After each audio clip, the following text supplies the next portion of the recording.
ಇದೆಲ್ಲದರ ನಡುವೆ ತುಂಬ ನಗೆಪಾಟಲಿಗೀಡಾದಂತಹ ವಿಚಾರ ಅಂದರೆ ಅನ್ನಪೂರ್ಣೇಶ್ವರಿ ನಗರ ಪೊಲೀಸ್ ಸ್ಟೇಷನ್ಗೆ ಶಾಮಿಯಾನವನ್ನು ಮುಚ್ಚಿ ಕವರ್ ಮಾಡಿದ್ದು.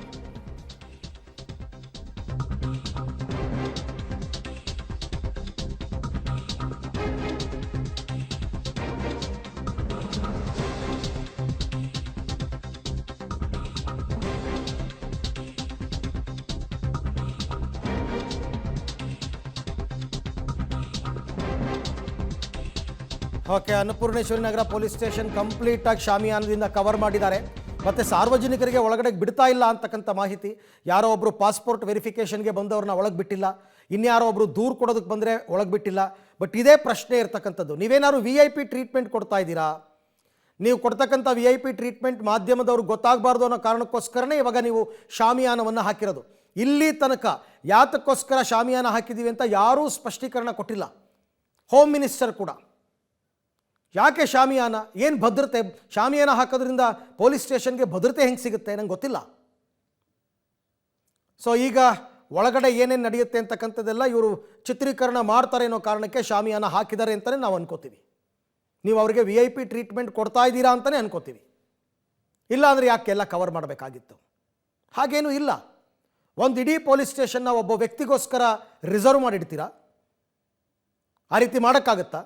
ಪೊಲೀಸ್ ಸ್ಟೇಷನ್ ಸುತ್ತ 200 ಮೀಟ್ರ್ ಒಳಗಡೆ ನೀವು ಏನು 144 ಸೆಕ್ಷನ್ ಹಾಕಿದ್ದೀರಾ, ನಿಷೇಧಾಜ್ಞೆ ಆ ಜಾಗದಲ್ಲಿ. ಈ ಬಗ್ಗೆ ಕೂಡ ಮತ್ತಷ್ಟು ಮಾಹಿತಿ ನನ್ನ ಕೊಲೀಗ ನರಸಿಂಹಮೂರ್ತಿ ಅವರಿಂದ ಪಡ್ಕೊಳ್ಳೋಣ. ಮೂರ್ತಿ, ಈ ಶಾಮಿಯಾನದ ವಿಚಾರದಲ್ಲಿ ಇದುವರೆಗೆ ಯಾರಿಂದನೂ ಸ್ಪಷ್ಟ ಉತ್ತರ ಬಂದಿಲ್ಲ, ಯಾತಕ್ಕೋಸ್ಕರ ಶಾಮಿಯಾನ ಅಂತ, ಹೌದಾ? ಅರವಿಂದ, ಅದೇ ಅನುಮಾನ ನಮ್ಮನ್ನು ಕೂಡ ಕಾಡ್ತಿದೆ. ರಾಜ್ಯದಲ್ಲಿ ಸರ್ಕಾರ ಆಡಳಿತವನ್ನ ನಡೆಸ್ತಿದ್ಯಾ ಅಥವಾ ಪೊಲೀಸ್ ಅಧಿಕಾರವೇನಾದರೂ ರಾಜ್ಯದಲ್ಲಿ ಇದ್ದಾರಾ? ಪೊಲೀಸರಿಗೆ ಎಲ್ಲ ಅಧಿಕಾರವನ್ನ ಸರ್ಕಾರ ಕೊಟ್ಬಿಟ್ಟಿದ್ಯಾ ಅಂತೇಳಿ. ಸಾಮಾನ್ಯ ಜ್ಞಾನ ಅದು, ಸಾಮಾನ್ಯ ಪ್ರಜ್ಞೆ. ಯಾವ ಕಾರಣಕ್ಕೋಸ್ಕರ ಪೊಲೀಸ್ ಠಾಣೆಗೆ ಈ ರೀತಿಯಾಗಿ ಶಾಮಿಯಾನವನ್ನು ಹಾಕೊಳ್ಬೇಕು? ಅದು ಕೂಡ 10 ಅಡಿ ಕಾಂಪೌಂಡ್ ಇದೆ, ಅದ್ರ ಮೇಲೆ ಮತ್ತೆ 2 ಅಡಿ ಉದ್ದವಾಗಿ ಶಾಮಿಯಾನವನ್ನು ಹಾಕಿದ್ದಾರೆ. ಕಾರಣ ಇಷ್ಟೇ, ಒಳಗಡೆ ಇವ್ರು ಏನು ಮಾಡ್ತಾರೆ ಅನ್ನೋದು ಕಾಣಬಾರ್ದು. ದರ್ಶನ್ ಅವರ ಚಿತ್ರೀಕರಣವನ್ನು ನಾವು ಮಾಡಬಾರ್ದು, ದರ್ಶನ್ ಏನು ಮಾಡ್ತಾರೆ ಒಳಗಿಂದ ಅನ್ನೋದು ನಮ್ಮ ಮಾಧ್ಯಮಗಳ ಕ್ಯಾಮರಾ ಕಣ್ಣಿಗೆ ಕಾಣಬಾರ್ದು ಅನ್ನೋ ನಿಟ್ಟಿನಲ್ಲಿ ಮರೆಮಾಚುವ ಕೆಲಸವನ್ನ ಪೊಲೀಸ್ ಅಧಿಕಾರಿಗಳು ಮಾಡಿದ್ದಾರೆ. ಅದಲ್ಲದೆ 144 ಸೆಕ್ಷನ್ ಅನ್ನ ಹಾಕಿದ್ದಾರೆ. ಅದು ನಿನ್ನೆ ಮೊನ್ನೆಯಿಂದ ಸಾಕಷ್ಟು ಜನ ಅವರ ಅಭಿಮಾನಿಗಳು ಜಮಾಯಿಸ್ತಿದ್ರು, ಹಲವಾರು ಬಾರಿ ಲಾಠಿ ಬಿಸಿ ಅವ್ರನ್ನ ಓಡಿಸುವ ಕೆಲಸವನ್ನ ಮಾಡಲಾಗಿತ್ತು. ಅದು ಫೇರ್, ಯಾಕಂತ ಹೇಳಿದ್ರೆ ಈಗ ಒಂದು 200 ಮೀಟರ್ ದೂರ ಯಾರು ಬರುವಂತಿಲ್ಲ ಅಂತೇಳಿ ಒಂದು ಆದೇಶವನ್ನ ಮಾಡ್ಕೊಂಡಿದ್ದಾರೆ. ಅದಕ್ಕೂ ಕೂಡ ಪೊಲೀಸರು ಬಂದಿರೋ 144 ಸೆಕ್ಷನ್ ಹಾಕಿದೆ, ಮಾಧ್ಯಮಗಳು ಇಲ್ಲಿ ನಿಂತ್ಕೊಳ್ಳುವಂತಿಲ್ಲ, 200 ಮೀಟರ್ ದೂರಕ್ಕೆ ಹೋಗಿ ಅಂತೇಳಿ. ಈಗ ಸಾಮಾನ್ಯವಾಗಿ ಸೆಷನ್ ನಡೆಯುವ ಸಂದರ್ಭದಲ್ಲೆಲ್ಲ 144 ಸೆಕ್ಷನ್ ಅನ್ನ ಹಾಕಿರ್ತಾರೆ ವಿಧಾನಸೌಧದ ಸುತ್ತಮುತ್ತ.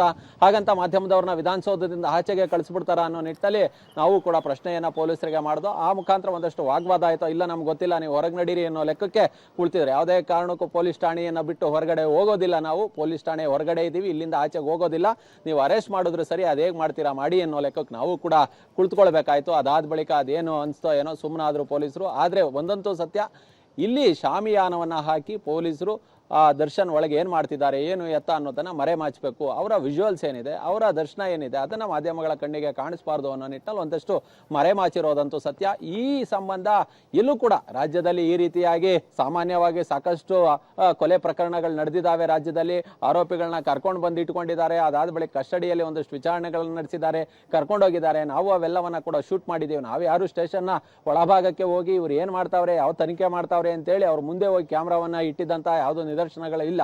ಹೊರಗಡೆ ಇದ್ದು ಶೂಟ್ ಮಾಡೋದಕ್ಕೂ ಇವರು ತೊಂದರೆಯನ್ನ ಕೊಡ್ತಾರೆ ಪೊಲೀಸರು ಅಂತ ಹೇಳಿದ್ರೆ ಯಾವ ಮಟ್ಟಿಗೆ ಪ್ರಿಫರೆನ್ಸ್ ಅನ್ನ ಕೊಡ್ತಿದ್ದಾರೆ ಅದು ಕೊಲೆ ಆರೋಪಿಗಳಿಗೆ ಅನ್ನೋದು ಇದರಲ್ಲೇ ಗೊತ್ತಾಗುತ್ತೆ. ಸದ್ಯ ಈ ಬಗ್ಗೆ ಗೃಹ ಸಚಿವರು, CM ರಿಯಾಕ್ಷನ್ ಅನ್ನ ಕೊಡಬೇಕು. ಯಾವ ಕಾರಣಕ್ಕೋಸ್ಕರ ಸ್ಟೇಷನ್ಗೆ ಈ ರೀತಿಯಾಗಿ ಇವರು ಶಾಮಿಯಾನವನ್ನ ಹಾಕಿ ಮುಚ್ಚಿದ್ರು ಅಂತೇಳಿ. ಅರವಿಂದ್, ಓಕೆ, ಥ್ಯಾಂಕ್ ಯು ಮೂರ್ತಿ, ತಮ್ಮ ಎಲ್ಲ ಮಾಹಿತಿಗಾಗಿ ಧನ್ಯವಾದ. ಈ ನಡುವೆ ಈ ದರ್ಶನ್ ಪ್ರಕರಣಕ್ಕೆ ಸಂಬಂಧಪಟ್ಟಂತೆ ಸರ್ಕಾರದ ವಿರುದ್ಧ ಮುಗಿಬಿದ್ದಿದ್ದಾರೆ ವಿಪಕ್ಷಗಳು. ವಿಪಕ್ಷ ನಾಯಕರೆಲ್ಲರೂ ಕೂಡ ಮಾತನಾಡಿದ್ದಾರೆ. ಸರ್ಕಾರ ನಡ್ಕೊಳ್ತಾ ಇರೋ ರೀತಿ ಸರಿಯಿಲ್ಲ, ಪೊಲೀಸ್ ತನಿಖೆ ಸರಿಯಾದ ರೀತಿಯಲ್ಲಿ ನಡೀತಾ ಇಲ್ಲ ಅಂತ ಅಂದ್ಬಿಟ್ಟು ಯಾರ್ಯಾರು ಏನು ಮಾತಾಡಿದ್ದಾರೆ ನೋಡೋಣ. ಬೆಂಗಳೂರಲ್ಲಿ ದರ್ಶನ್ ಕೇಸ್ ವಿಚಾರವಾಗಿ ಮಾಧ್ಯಮದವರ ಮೇಲೆ ಹಲ್ಲೆ ಮಾಡಿರಂತೆ ಸರ್, ACP ಭರತ್ ರೆಡ್ಡಿ ಅವರು ಹಲ್ಲೆ ಮಾಡಿರಂತೆ ಸರ್. ಇಲ್ಲಿಂದ ಹಿಂದಕ್ಕೆ ಹೋಗಿ ಅಂತೇಳಿ ತಳ್ಳಿ ಅಲ್ಲಿ ಮಾಧ್ಯಮದಲ್ಲಿ ಅದೇನು ನನ್ನ ಗಮನಕ್ಕೆ ಬಂದಿಲ್ಲ, ವಿಚಾರಿಸ್ತೀನಿ ಯಾರು ಹಲ್ಲೆ ಮಾಡಿದ್ದಾರೆ ಅಂತ. ACP ಭರತ್ ರೆಡ್ಡಿ, ಓಕೆ, ವಿಚಾರ ಮಾಡಿಸ್ತೀನಿ. ಪೊಲೀಸ್ನವರು ತಕ್ಷಣ ಕ್ರಮ ಕೈಗೊಂಡು ಅದರ ಹಿಂದೆ ಯಾರ್ಯಾರು ಇದ್ದಾರೆ ಅಂತಕ್ಕಂಥದ್ದು ಎಲ್ಲರನ್ನೂ ಕೂಡ ಇವತ್ತು ಅರೆಸ್ಟ್ ಮಾಡಿ ಯಾರು ಅನ್ಯಾಯಕ್ಕೆ ಒಳಗಾಗಿದ್ದಾರೆ ಅವರ ಕುಟುಂಬಕ್ಕೆ ನ್ಯಾಯ ಕೊಡಿಸ್ತಕ್ಕಂಥ ಕೆಲಸವನ್ನು ಭಾಳ ನನಗನ್ಸ್ತೈತೆ ಅವ್ರಿಗೆ ಭಯ ಬಂದ್ಬಿಟ್ಟಿರಬೇಕು. ಯಾಕಂದರೆ ಕರ್ನಾಟಕದಲ್ಲಿ ಕಾನೂನು ಸುವ್ಯವಸ್ಥೆ ಹಾಳಾಗೋಗಿರೋದು ಪ್ರಪಂಚಕ್ಕೆ ಗೊತ್ತಿರುವಂಥದ್ದು. ಕ್ರೈಮ್ ರೇಟು 40% ಜಾಸ್ತಿ ಆಗಿರೋದು ಗೊತ್ತಿದೆ.